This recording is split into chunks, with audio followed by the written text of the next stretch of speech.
Welcome to When One Thing Leads to Another, a podcast that takes you freewheeling down the great internet rabbit hole of trivia.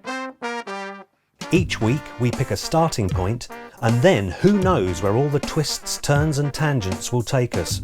But we'll be sure to unearth a treasure trove of frivolous facts that will be as fascinating as they are, well, useless. When One Thing Leads to Another is produced and presented by us, Helen and Bill Rich. Our theme music is by Justin Mitchell. This is Series 2, Episode 13. 7 Tears. So as you, Bill, know, we were in the car recently and we had the pleasure of hearing 7 Tears by the Goombay Dance Band. 7 tears have flown into the river. I absolutely love that song. It's a great song. It brought me right back to being a 7-year-old. I know that because it spent 3 weeks at number 1 in the UK singles chart in March 1982. So actually, technically, I was 6. Okay. And that was the 4th time a German act had topped the UK chart. Yeah. 6 weeks after Kraftwerk had topped the charts with The Model. That was February 1982. And Boney M with The Rivers of Babylon and Mary's Boy Child in 1978. Right, so the Germans were very much invading our charts, if you will. Very good. Well, the thing I noticed about 7 Tears by the Goombay Dance Band, and I think I commented on it at the time, was the amount of blimmin' key changes there are. Yeah, they just keep stepping up, don't they? Yeah. That, by the way, has 4 key changes in it, which is a lot of key changes. That is a lot of key changes. Yeah, so it got me thinking about, or wondering if 4 key changes in a song was a record. And what did you find out? It's not. No. There's a few other songs that have 4 key changes. Okay. Beyonce's Love on Top being one of them. That also Okay. has 4 key changes. But the award for the most key changes has to go to Go on. Chain Reaction by Diana Ross, written, of course, by the Bee Gees. Ah, okay. There's about 8. Wow, 8 key changes. Yeah. So, key changes in general. The Beatles weren't afraid of a key change. Penny Lane has a key change. And Lucy in the Sky with Diamonds has 3 different keys within the first minute. Wow, that's just smashing through the keys early doors then. Yeah. The verse, the pre-chorus and the chorus are all in different keys. It's But like- it's done in a very sophisticated way, so it doesn't feel like a key change. Bros, When Will I Be Famous, Yeah. is another example of an interesting key change. Some people think that the Bros key change is the greatest key change of all time, and I might be one of those people. Oh, really? Yeah, honestly, you're going to have to listen to it because it's absolutely brilliant. It happens at the end of the middle 8, which is already interesting in its own right, as the tempo changes for a start. Instrumentation goes all over the place, so that when the key change actually comes in, it's actually a bit goosebumpy. Well, for me, anyway. Oh, okay. Honestly, you will have to check it out. I will have to revisit that tune and see if I get the goosebumps. Yeah. So there you go, key changes. I really enjoyed researching that subject. So I thought I would look into the singers of 7 Tears, the first key change based song which you mentioned, by the Goombay Dance Band. I found out this. Goombay is actually a bay that is in St Lucia in the Caribbean. Yeah. And interestingly, St Lucia is one of just 2 countries in the world to be named after a woman. Oh. Can you tell me what the Oh, second what's the- one is? No, go on, Well, tell me. Well, it's Ireland. Oh, Era. Yeah. Era, exactly. yeah. She was a woman. She was the Celtic goddess of fertility. Fertility. Fertility, so she was. Yeah, so there you go. 2 countries named after women. And St Lucia is the only country to be named after an historical woman, as it was named after St Lucy of Syracuse. Oh, I see. So an actual historical woman as opposed to a Mythical. goddess, yeah. Yeah. Although the reasoning behind the name is unclear. Okay. What we do know, though, is that it was the early French settlers who so dubbed the island after the patron saint of blindness and throat infections. What a weird... So St Lucy is the patron saint of blindness and throat infections. Yeah, when you were handing out the old patron saints and that, and there was old Lucy in the queue, and she was well at the back of that queue. she was well at the back of the queue and saying, "Oh yeah." Oh, sorry, Lucy. All I've got left is I've got blindness. I've got throat infections. Go on, I'll take the pear. Can I take the pear? And then this got me onto the saintly subject of patron saints. Oh, do go on.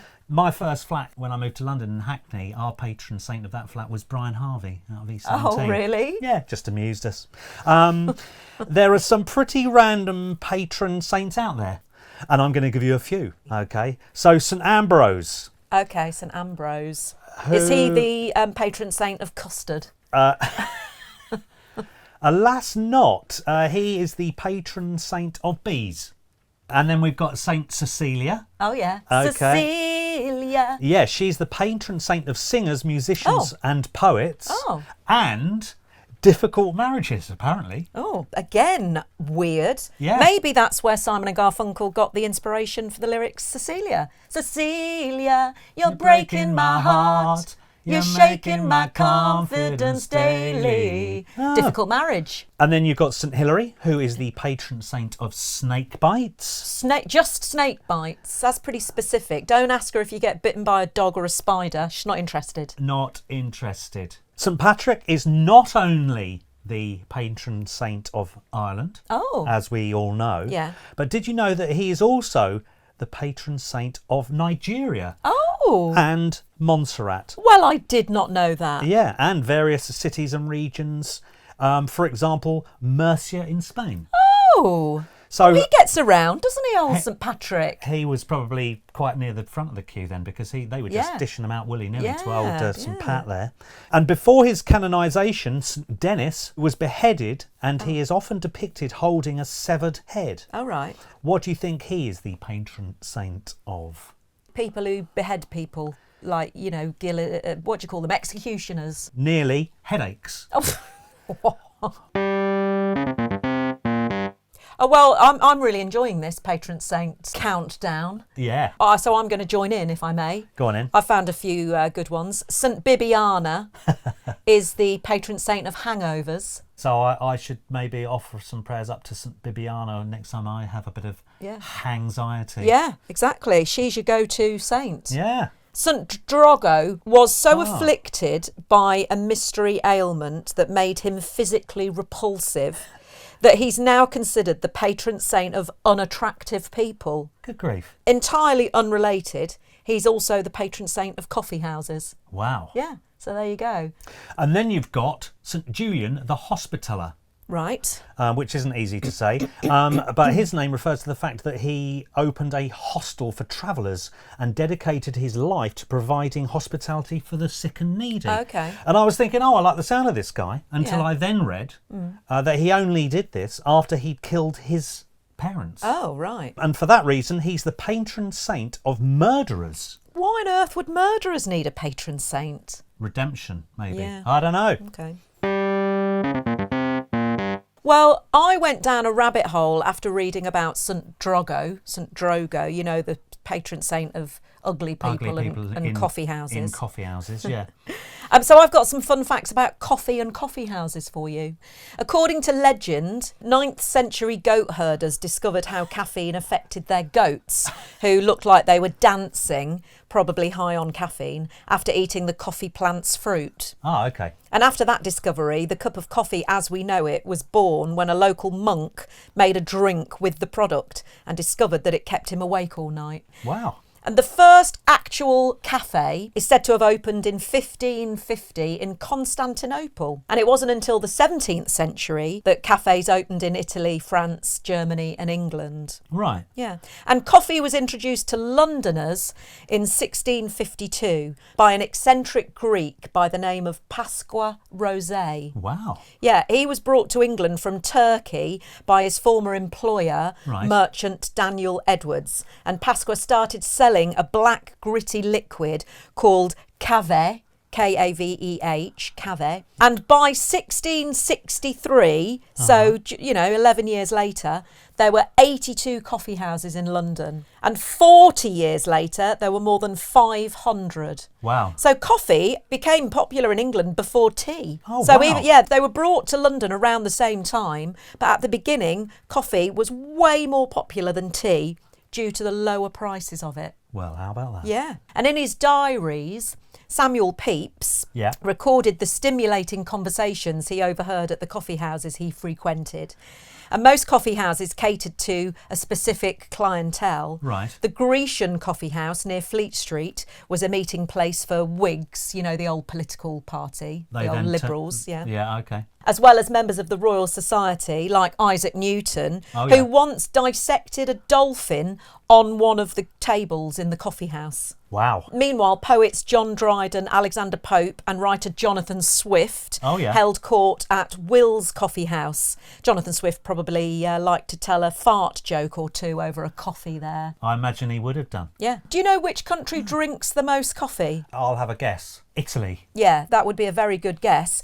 But according to the International Coffee Organisation, the average adult Finn consumes 27.5 pounds of coffee per year. And in comparison, the average weight an American consumes is only 11 pounds. Okay. So it's the Finns. The Guinness World Record holder for the oldest cat ever. Bear with me, you might think I'm going off on a bit of a tangent here. Yeah, I feel like I've missed something here. Yeah, the oldest cat ever, who was a 38-year-old cat named Cream Puff. Nice name. Yeah. Well, that cat drank coffee every morning her whole life. Wow. Cream Puff's owner, Jake Perry, said that her diet consisted of dry cat food supplemented with broccoli, eggs, turkey bacon, coffee with cream. And every 2 days, an eyedropper full of red wine. Wow. Yeah.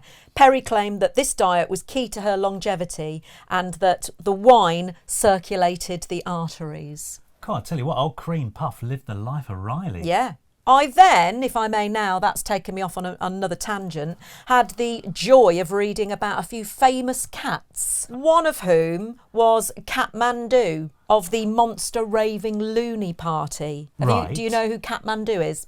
No, I have no idea. Right, so he was a cat who was named joint leader of Britain's official Monster Raving Loony Party from 1999 to 2002, along with his owner, party chairman, Howling Lord Hope. Oh, okay. Yeah, and he died in 2002, serving as leader until his death. And this then got me on to another leader of the Monster Raving Loony Party, Screaming Lord Sutch. Well, he's the one I remember. Yeah, who of course you will have heard of.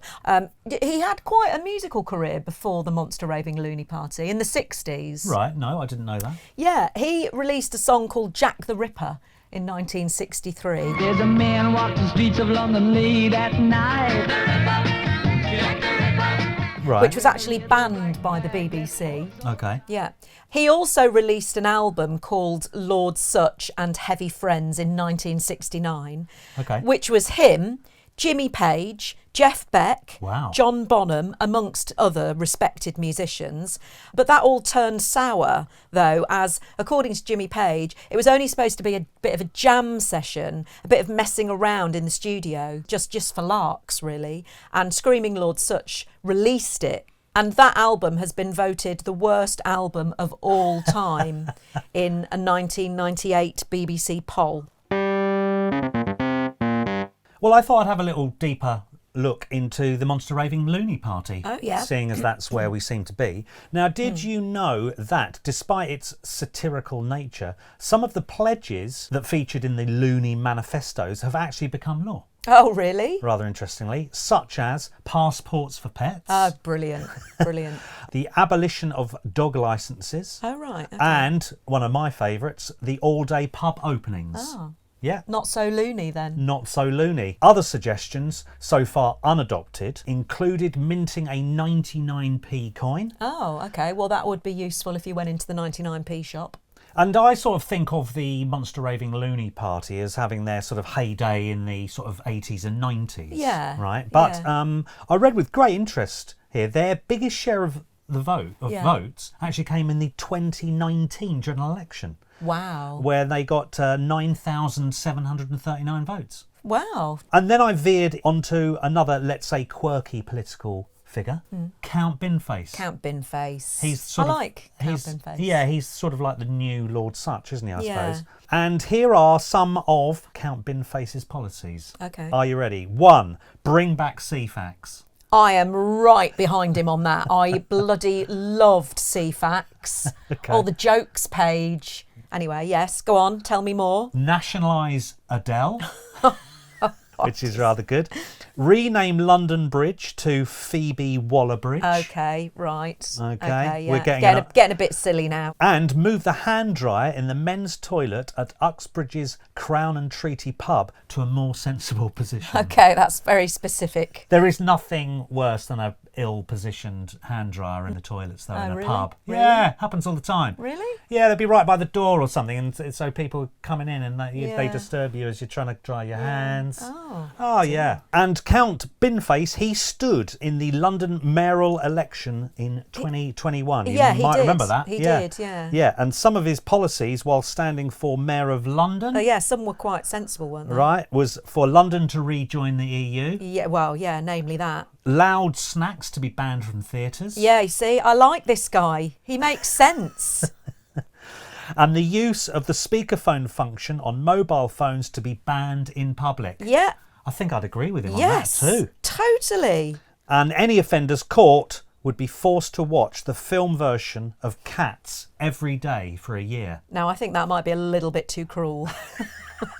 And he finished 9th in the mayoral election Out of how many? out of 20 candidates. Well, that's pretty good. Yeah, top half isn't too bad, is it? Yeah.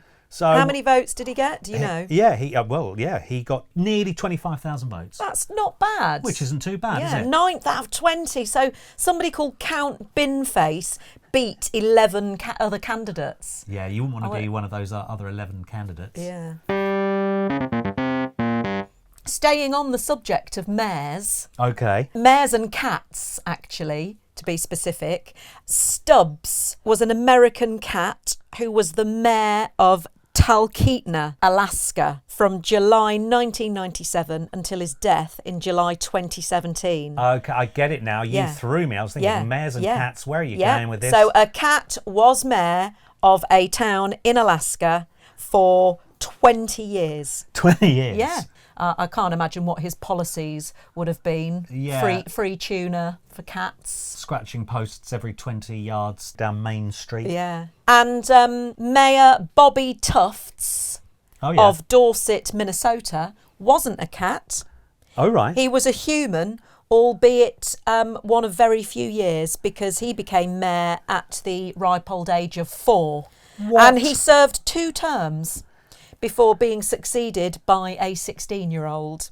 This then brings me on to the brilliant and my final fact of today, is that all elected mayors of Rabbit Hash, Kentucky, have been dogs. Oh, yes!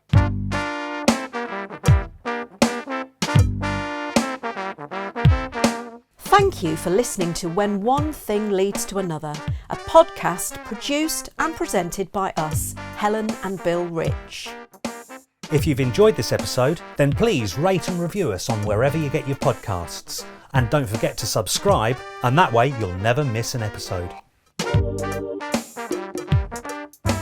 We'd also love to hear from you, especially if we've got any of our information wrong, or you have some more fascinating facts about something we've talked about, or you could even suggest a subject for our starting point.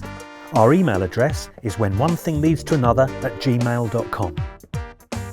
A massive thank you to Justin Mitchell for letting us use his music as our theme song. It's a track called Homo Erectus, taken from his fantastical album called The Garden of Earthly Delights, which is available to buy from bandcamp.com. Thanks also to Acast for hosting us. Join us next week for another episode of When One Thing Leads to Another. Please note that all facts have been found on the internet and therefore we cannot vouch for their veracity.